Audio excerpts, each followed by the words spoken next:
Merci Rachel. Donc, je vais juste faire un peu l'introduction du sujet, vaste sujet, puisque la problématique des donations et successions en Israël est souvent extrêmement méconnue. Et avec Nathanaël, on voit de plus en plus le sujet venir à nous, soit lié à des résidents fiscaux israéliens possédant des actifs en France, soit à des résidents fiscaux français possédant des actifs en Israël.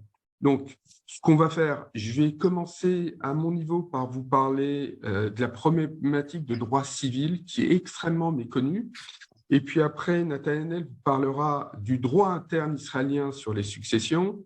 Je vous parlerai après du droit interne français avec les donations et les successions. Et puis, on fera un petit exercice qui est sûrement le plus intéressant, pratique, pour vous expliquer dans des cas très particuliers, en fonction de situations, ou en partant d'un compte bancaire, d'un bien immobilier, savoir où vous devez déclarer vos droits de succession ou vos donations.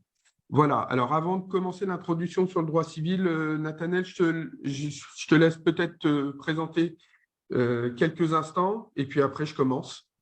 Donc, voilà, c'est comme Rachel a dit, je suis Nathaniel Cohen, expert comptable, spécialisé en fiscalité internationale et israélienne. Nos bureaux, notre cabinet se trouve à Rothschild à Tel Aviv et notre clientèle est constituée en grande majorité justement de Français qui sont en Israël ou de personnes qui sont encore en France mais qui ont des intérêts en Israël, d'où la nécessité d'avoir aussi un interlocuteur français comme Georges et moi pour essayer vraiment de contourner chaque question et d'avoir une vraie réponse totale. Donc, Georges commence et j'enchaîne après. Bon, donc, on va commencer par un élément important. Dans une succession, il y a deux sujets qui sont très souvent confondus. Il y a le droit civil et la fiscalité. Le droit civil, c'est quoi? En Israël, vous avez ce qu'on appelle le chapitre 7 de la loi sur les successions de 1965, qui va vous expliquer comment on applique le droit des successions. Alors en Israël, pour faire simple, vous pouvez déshériter qui vous voulez et vous pouvez désigner comme ayant droit qui vous souhaitez. La problématique, alors s'il n'y a pas de volonté propre, ça ira à vos ayants droit, donc vos enfants. Mais la problématique en Israël, c'est qu'il n'y a pas un système comme on connaît en France de notaire, avec une déclaration de notoriété pour attester du décès de la personne et aller sur une succession.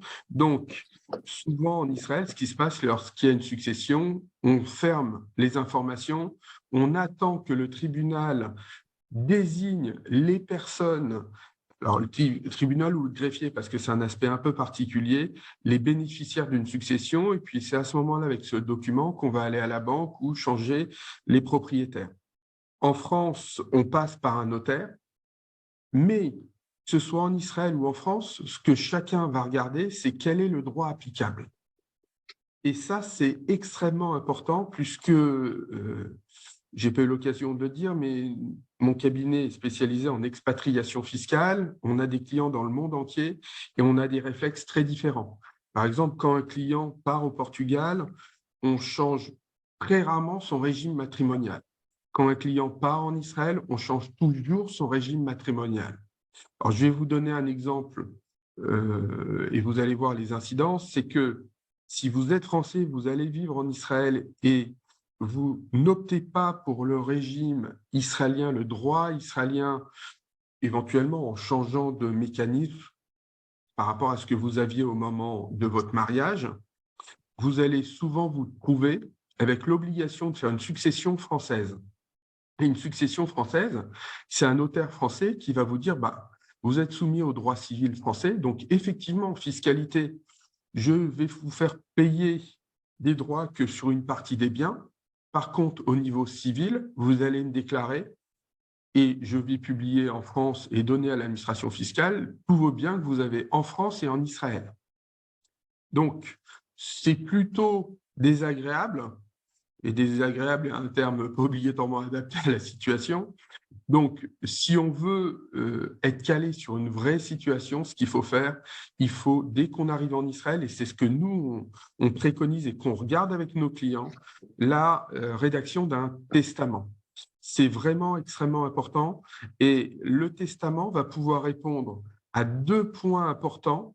Donc, la loi de 65 en Israël sur les successions et surtout le règlement européen qui est rentré en application le 15 août 2015, qui nécessite et qui permet de gérer les successions internationales. Et ce principe de la succession en droit international, et je terminerai par là pour le droit civil, et c'est important, c'est qu'on va tenir compte du lieu de situation de vie, du lieu de résidence habituelle. Et on va voir que la combinaison du règlement européen et du droit israélien permet de pouvoir dire soit on applique la loi française, soit on applique la loi israélienne. Je préfère souvent qu'on privilégie la loi israélienne parce qu'elle va être plus simple à appliquer que la loi française.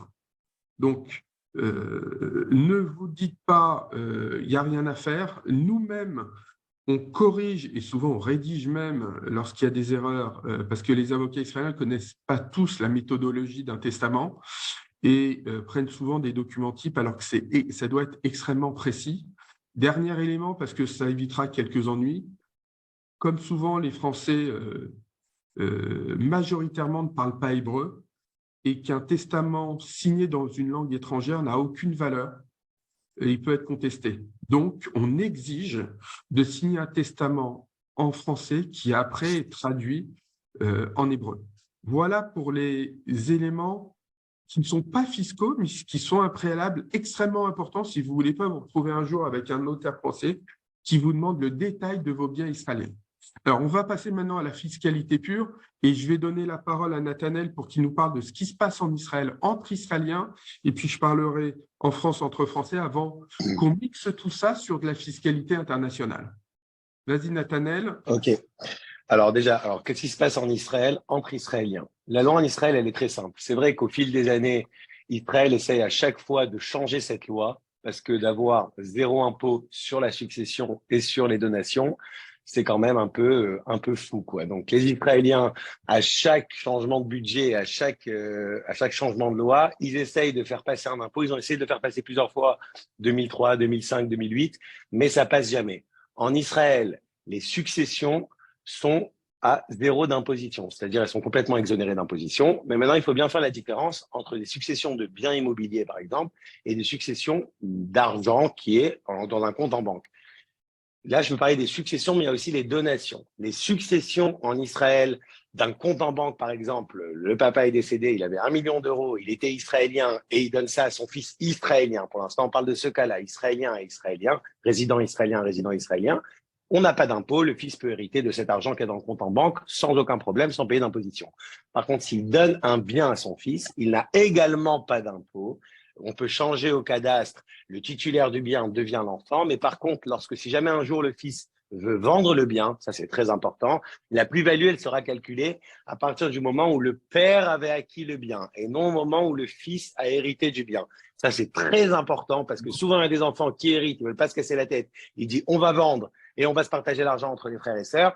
Mais ça, c'est quelque chose que des fois, la plus-value peut être énorme. Si le papa a acheté à Tel Aviv en 2000 un bien à Rehov Etzion, 4 pièces, qui a payé 1 million de shekels, aujourd'hui, il vaut 15 millions de shekels. Donc, c'est-à-dire qu'il y a vraiment une différence. Et donc, la plus-value qui est de 25% peut être vraiment importante.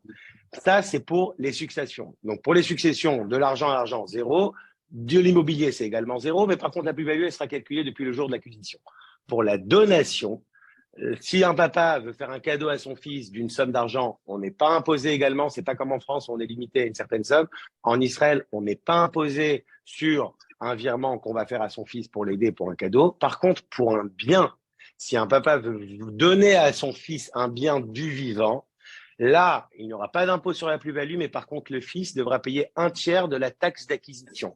C'est-à-dire que très souvent, quand il n'y a pas vraiment d'utilité de donner, on préfère toujours privilégier la succession, puisque la succession, on sait qu'on est à zéro. Tandis que la donation d'un bien immobilier, le fils devra payer un tiers de la taxe d'acquisition. La taxe d'acquisition, elle est calculée par palier. Ça dépend, c'est le premier appart ou le deuxième appartement. C'est en fonction de tranches. Ça peut aller de 0 à 6%, 8%. Donc, si jamais, disons que la taxe d'acquisition, elle est à 3%, on sait qu'un tiers, on doit payer un tiers de 3%, c'est-à-dire 1% seulement de taxe d'acquisition, mais le fils devra payer la taxe en fonction de la valeur du bien. Donc, si le père a fait une donation d'un appartement à son fils qui vaut 3 millions de shekels, et sur ça, on a une taxe d'acquisition de 3%, le fils devra payer 1% de taxe d'acquisition. Pas d'impôt sur la plus-value, donc c'est le seul impôt qu'il y a en Israël. Donc, pour résumer, il n'y a pas d'impôt sur succession, pas d'impôt sur donation, seulement une donation d'un bien immobilier du vivant, un tiers de taxe d'acquisition. Voilà, ça, c'est la loi d'Israélien à Israélien. Georges, On est impressionné, vu de France, on est impressionné. 0 plus 0, ça fait quand même pas beaucoup. Ou même quand on parle des droits. Alors, en France, c'est un peu différent parce qu'on est champion du monde. Et on est champion du monde, toute catégorie, et encore, on a voulu nous les augmenter. Donc, heureusement que pour une fois, Macron n'a pas eu la majorité au Parlement, puisque le projet qu'il avait, c'était d'augmenter les droits jusqu'à 60%. Aujourd'hui, on monte jusqu'à 45%. Alors, ce qu'il faut retenir de manière plutôt simple, c'est qu'on a un abattement 100 000 euros en ligne directe ascendant-descendant qui revient à zéro tous les 15 ans. Alors avant, c'était tous les 10 ans. On a même connu à un moment 150 000 euros, mais là, c'est 100 000 euros tous les 15 ans. Donc, ça ne fait pas beaucoup. Et puis, après, dites-vous bien, on monte à 20%. Et puis, au-dessus de 500 000 euros, on monte tout de suite à 30%. Et puis après, à 45%. Ça veut dire qu'on a un montant extrêmement considérable, ce qui amène les Français avec un certain patrimoine à organiser souvent préalablement leur succession pour ne pas tomber dans des mécanismes où les personnes sont obligées de vendre un bien immobilier, plusieurs biens, ou être bloquées. Alors, il y a plein de possibilités. Il faut savoir qu'en France, on doit déposer une déclaration de succession le dernier jour du 6e mois suivant le décès de la personne. Donc, on a des sommes importantes, très rapides. Et vous voyez qu'en Israël, on a quoi? On a une situation totalement différente. Donc, maintenant, on va rentrer dans le détail de ce qui vous intéresse, c'est de se dire, mais qu'est-ce qui se passe donc entre la France et Israël? Alors, avant de rentrer sur des exemples avec Nathanaël, on va rentrer quand même sur les textes applicables. Il faut savoir qu'en termes d'impôt sur le revenu et d'impôt sur la fortune, on a une convention qui existe entre la France et Israël. En matière de succession, il n'y a pas de convention fiscale. Alors vous allez vous dire, tiens, pourquoi c'est une anomalie? Alors, ce n'est pas une anomalie. Il faut savoir que la France, qui adore faire payer des droits de succession, signe très peu de conventions fiscales, puisqu'on a de mémoire 31 conventions fiscales qui existent en matière de donation-succession, et principalement avec les pays européens, alors la France a signé plus de 140 conventions en matière d'impôt sur le revenu. Donc, on a souvent une problématique de double imposition qui se pose. Alors, la chance, c'est qu'avec Israël, on n'a pas de mécanisme de double imposition, puisqu'en Israël, vous n'avez rien. Mais il faut connaître, et ça, c'est l'article phare de la fiscalité française lorsqu'on touche aux donations, aux successions, c'est l'article 750 ter du Code général des impôts. Il a une capacité à vous appliquer l'impôt français dans un nombre très important de mutations à titre gratuit. Et ce qu'on appelle mutation à titre gratuit, c'est aussi bien la donation que la succession. Et donc, en fonction de ces situations, on va être amené à se dire qu'est-ce qui se passe, où est-ce qu'on doit payer. Alors, on va commencer par des exemples et puis on va vous répondre à tour de rôle avec toi. Alors, Nathalie, je prends le premier exemple. parce qu'il y a des fois où tu ne connais peut-être pas la réponse, mais alors ça va être plutôt simple. On part du principe où on a des résidents fiscaux israéliens avec un bien immobilier israélien. Ça, tu vas nous dire,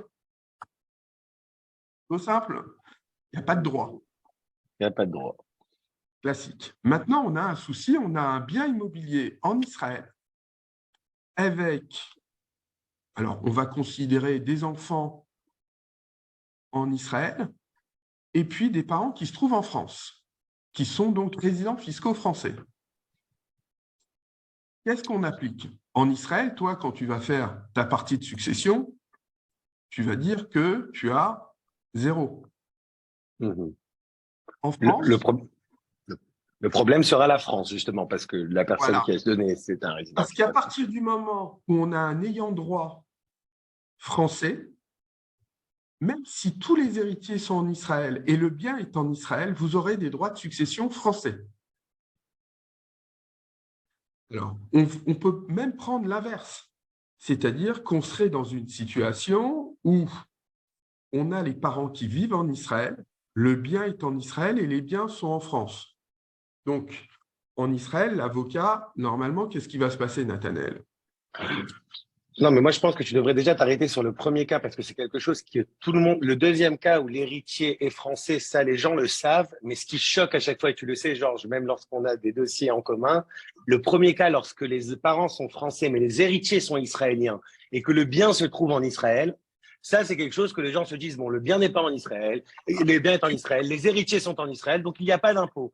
Alors, Mais là, tu as raison, parce que la première, j'ai encore eu un rendez-vous la semaine dernière où on me dit, mais en Israël, il n'y a pas de droit de succession.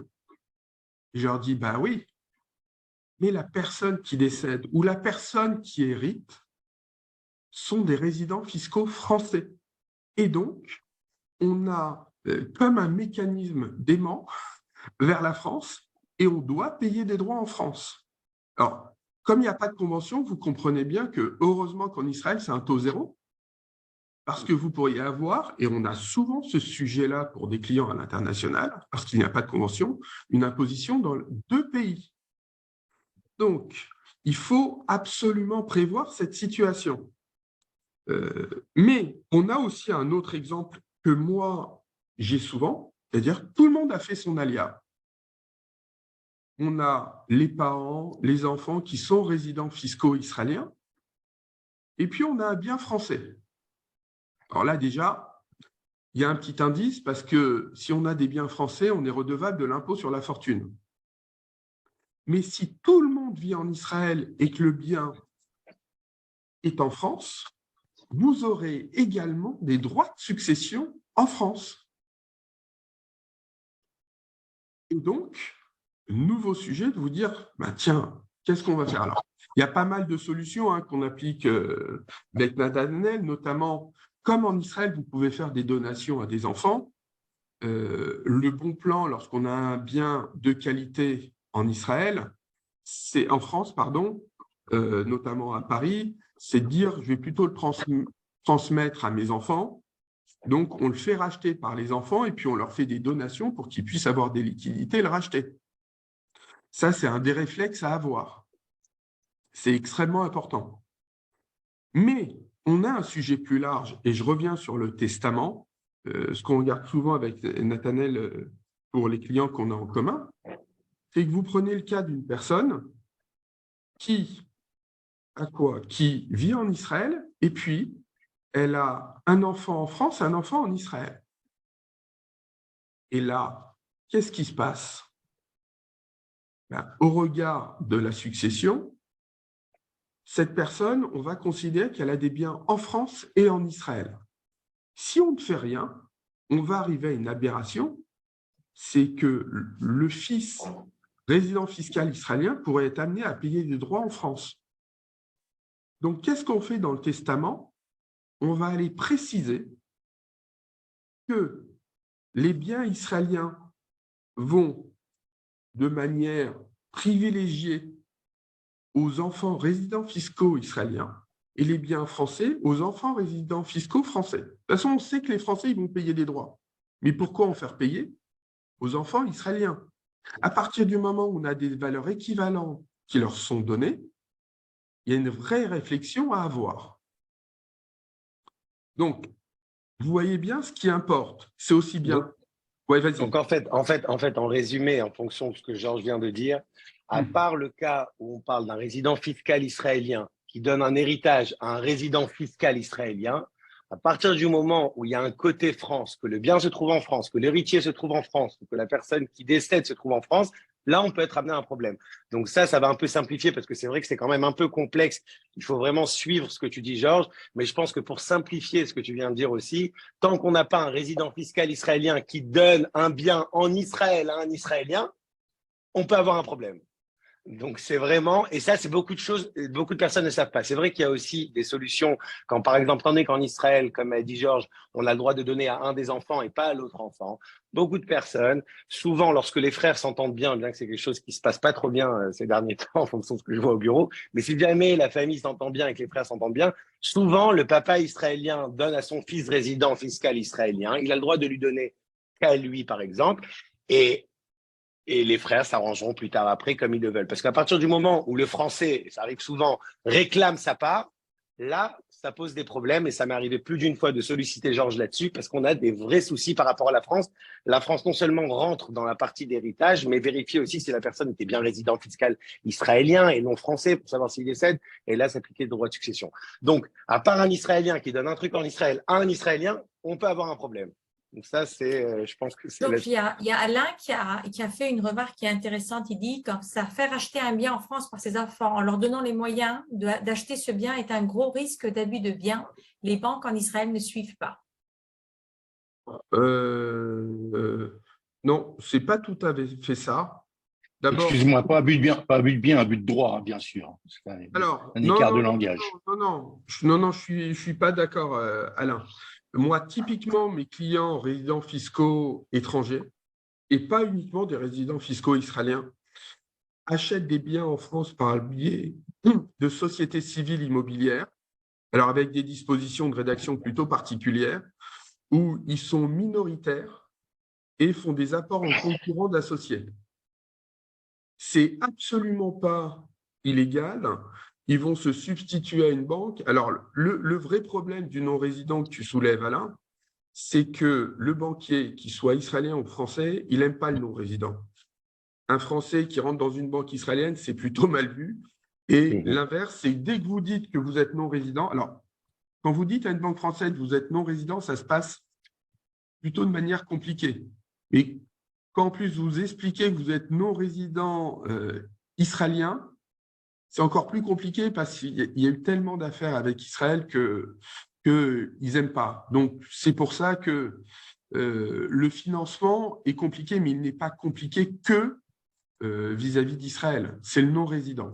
Néanmoins, moi, je vois très souvent, c'est des opérations qu'on fait 4-5 fois par an. Nous, on va créer une SCI où on met les enfants. J'étais encore hier avec une cliente, on l'a fait l'an dernier. Elle a acheté un bien, ses enfants ont 25% chacun du capital, ils sont 3, et elle a gardé 25% elle, et le bien est utilisé par elle lorsqu'elle vient en France, et le fisc français est informé, mais ça veut dire qu'on prévoit déjà une transmission. C'est un outil de transmission. Moi, ce que je voulais, c'est rebondir sur… On en parlera en aparté, Georges. Ces deux éléments. Ouais. Ces deux éléments par rapport à ce qu'on vient de dire avec Nathanaël. On a parlé de biens immobiliers. Moi, je suis furax quand je récupère des successions. Aujourd'hui, sur Israël, on doit en avoir une dizaine qu'on gère, où je vois sur des comptes bancaires des sommes importantes. Pourquoi? Parce que les personnes confondent l'impôt sur le revenu et les droits de succession. Je m'explique. Vous avez des sommes ou des valeurs mobilières en France, on ne parle pas de société familiale, hein, vous ne serez pas imposé en France à l'impôt sur le revenu. Le problème, c'est que dans l'analyse de la convention fiscale entre la France et Israël à l'impôt sur le revenu, ça fonctionne plutôt bien, mais qu'en matière de succession, un compte bancaire français est soumis à des droits de succession.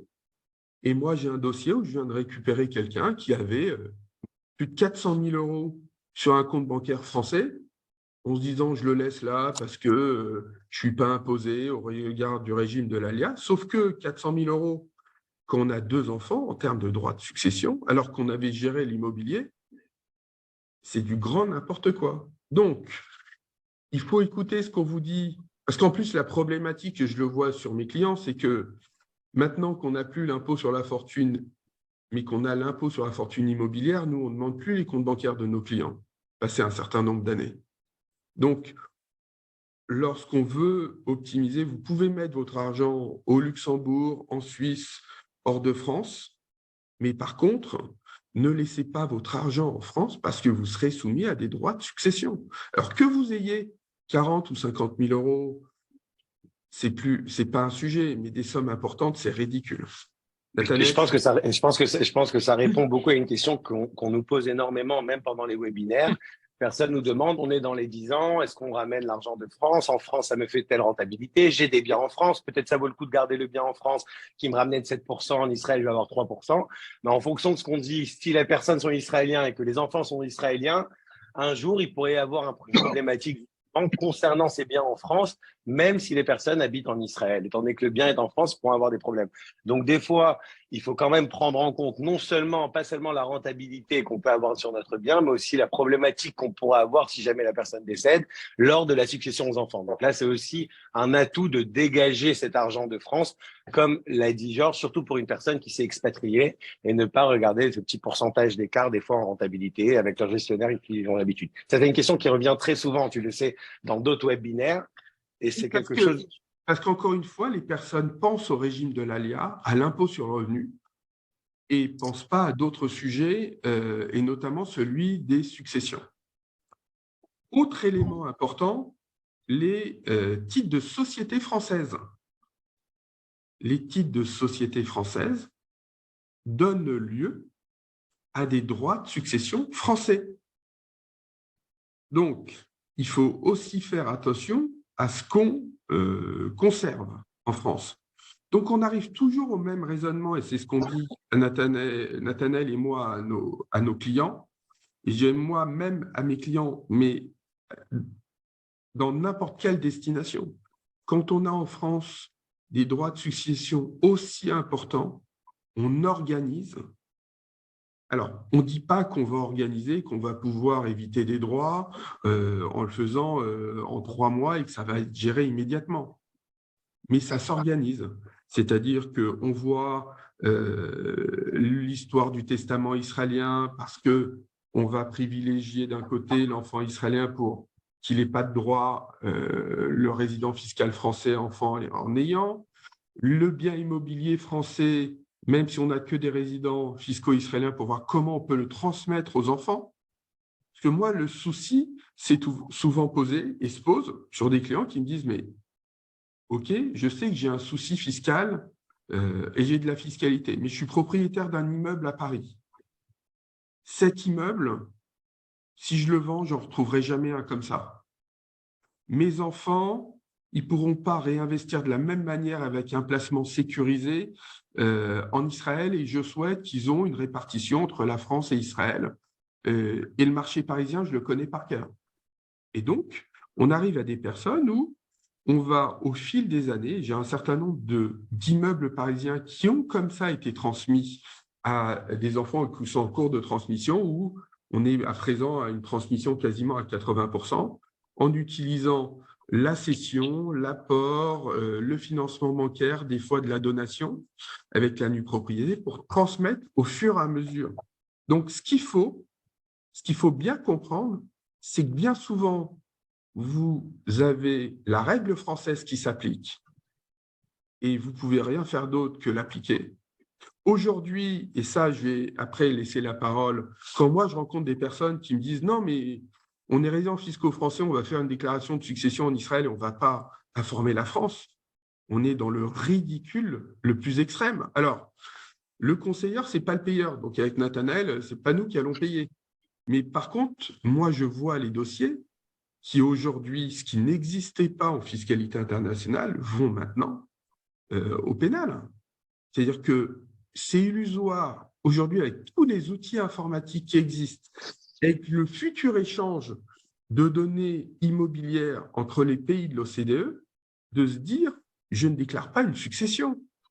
Moi, je calme tout de suite, je leur dis « mais vous êtes trompé, soit de conseil, mais la personne qui vous dit qu'il ne faut rien faire ». Voilà, alors je pense que Nathanaël, toi aussi, tu as ce sujet encore. Non, mais c'est exactement ce que je voulais dire. Voilà, tu m'as pris les mots de la bouche. C'est exactement ce que je voulais dire. Je dis, moi, je reçois beaucoup de personnes qui me disent, bon, OK, au pire, mes enfants, ils diront rien, ils continueront dans la même situation dans laquelle j'étais moi. Mais ce qu'il faut savoir, c'est que les personnes qui ont fait de l'argent en 1970, en 80, qui ont réussi à avoir des comptes, il n'y avait aucun problème à l'époque. Petit à petit, l'étau il s'est resserré sur les comptes en banque. Là, on parle d'échanges d'informations sur l'immobilier aussi qui va avoir lieu. Donc, ce qu'il faut savoir, c'est que le problème qu'ils laissent à leurs enfants est beaucoup plus gros que le problème qu'ils ont géré eux. Parce que, et les enfants, surtout, ils me disent, bon, OK, nous, on a réussi à gérer comme ça va être comme ça. Mais en fonction de ce qui se passe, de ne rien faire, c'est un vrai problème, comme vient de le dire Georges. Donc, moi, je vois vraiment deux écoles. Il y a les personnes qui veulent tout régler pour leurs enfants. Et eux ont raison parce que les enfants vont se retrouver dans un vrai problème. Pas dans le même problème qu'eux se trouvent parce que cette histoire d'échange d'informations, on parle que de… Ça fait 3, 4 ans, 5 ans. Mais à l'époque, ils n'avaient pas ça, donc ils n'ont pas vraiment vécu ça. Mais les enfants, par contre, eux, vont vivre ça avec la technologie, avec l'échange d'informations. Donc, c'est encore plus, il faut encore plus sécuriser cela, je pense, pour le futur des enfants, parce que c'est un vrai souci, quoi. Donc, de ne rien faire, c'est vraiment pas la bonne solution. Donc, ce que je voulais dire en terminant, c'est que non seulement ce n'est pas la bonne solution, mais quand vous allez voir quelquefois des conseils, alors qu'on connaît avec Nathanaël en Israël, qui disent on va mettre tout au nom d'un enfant, tout au nom de la sœur, du frère, etc. Mais le problème, c'est que derrière, c'est impossible de repasser après aux véritables bénéficiaires. C'est pire que de payer des droits. Donc, il faut avoir conscience que on ne peut pas faire n'importe quoi parce qu'aujourd'hui, de toute façon, tout est tracé. Encore une fois, l'informatique, c'est super parce qu'avec l'intelligence artificielle, vous allez poser toutes les questions à une machine et elle va vous répondre. Mais cette intelligence, elle est utilisée pour vous, mais aussi contre vous. Et donc, aujourd'hui, l'administration a des infos, on a de plus en plus. On le voit dans l'échange automatique, il y avait un certain nombre de trous dans la raquette. Aujourd'hui, ça n'existe quasiment plus. Donc, il ne faut pas penser qu'on va pouvoir contourner. Ce qu'il faut, c'est connaître les textes. Et c'est d'ailleurs pour ça qu'on voulait vous en parler avec Nathanaël, parce qu'on voit des personnes, moi je vois des personnes venir qui me disent « mais au fait, j'ai hérité il y a 2 ans, 3 ans ». Et je leur dis « bah ouais, on va aller voir l'administration fiscale maintenant ». Alors, on y arrive parce qu'avec le centre des non-résidents, on a de bons contacts, ça se passe plutôt bien. Moi, je viens de terminer 2 dossiers qui ne sont pas sur Israël, mais sur le Canada et le Portugal, où après 6 ans, on n'a pas eu de pénalité de mauvaise foi. Alors que, honnêtement, mettre 6 ans pour déclarer une succession, il faut quand même le faire. Donc, mais on se rend compte, parce que les personnes ne savaient pas où aller. Donc, première chose, avant de subir, agissez, organisez. Et dites-vous bien que la vie fait qu'à n'importe quel moment, il peut se passer des choses. Donc, il ne faut pas se dire on remet à demain. On vit, et ça, c'est une leçon de nos clients un peu plus anciens qui nous disent on vit beaucoup mieux lorsqu'on a déjà géré sa transmission, même si ça prend un certain temps pour passer à la totalité. Et puis maintenant, s'il y a une succession, il y a un moment où il faut l'affronter. Il faut savoir comment on l'organise. Moi, je vois vraiment de plus en plus ce sujet. C'est d'ailleurs lors d'un rendez-vous commun avec Nathanaël qu'on a eu l'idée de ce webinaire parce que c'est des sujets, on voit bien l'accélération de l'ALIA dans les années 2013, 2012, 13, 14, fait qu'aujourd'hui, on se pose la question des 10 ans pour beaucoup de personnes. L'application du droit israélien, puis les personnes vieillissant se disent au fait, je vieillis, est-ce que je reviens en France, je reste en Israël? Si je reste en Israël, qu'est-ce qui se passe? Et c'est le problème de tous les franco-israéliens. Donc, alors, il n'y a pas plus qui restent ou qui partent, mais il y a des situations différentes qui font que Voilà. Nathanaël, je te laisse le mot de la fin. C'est bon, je pense que tu as tout dit. Je pense que tu as tout dit. Juste faites attention à des solutions qu'on voit ces derniers temps, comme j'en avais parlé à Georges. On va donner tout au fils israélien et le fils israélien va faire un prêt à sa sœur française. Les Français ne sont pas idiots. Ils se disent bien qu'à il y a une défiscalisation il n'y a pas longtemps et d'un coup la sœur reçoit l'argent et ils ne sont pas au courant du décret. Là, c'est encore pire, comme l'avait dit Georges, c'est vraiment de la mauvaise foi. C'est un vrai problème. Donc, ne pensez pas. Il y a des petites solutions qui sont à la mode ces derniers temps. Et là, la petite solution que j'entends ces derniers temps, c'est justement, on va donner tout à l'Israélien et il va faire un prêt à son frère français en France, légal, etc. Ils sont pas idiots, ils peuvent vérifier. Donc, vraiment, consulter avant de faire quoi que ce soit. Mais comme l'a dit Georges, on peut des fois pas éviter, bien entendu, la succession, mais on peut préparer un dossier et gérer un dossier en fonction des règles qu'on a. Donc voilà, moi je pense qu'on a fait le tour. C'est un peu délicat comme sujet, c'est un peu plus complexe à expliquer que d'habitude. Mais à partir du moment où on a quelque chose en France, faites attention. Voilà, c'est tout.